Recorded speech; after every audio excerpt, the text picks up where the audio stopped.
तो अभी हम लोग यहाँ से निकल रहे हैं। आज जैसे कि संडे है, वीकेंड राइड है। चलो वीकेंड राइड बोल के नहीं है, वीकेंड है आज। तो वीकेंड में कुछ करने के लिए नहीं है, चलो थोड़ा सा दोस्ती ही कर लेते हैं।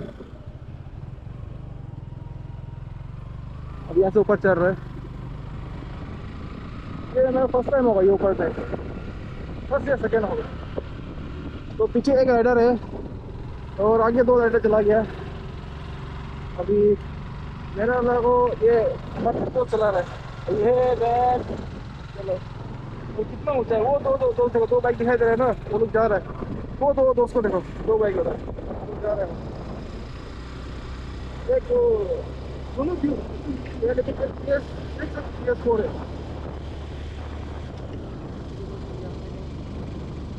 ये रहा है।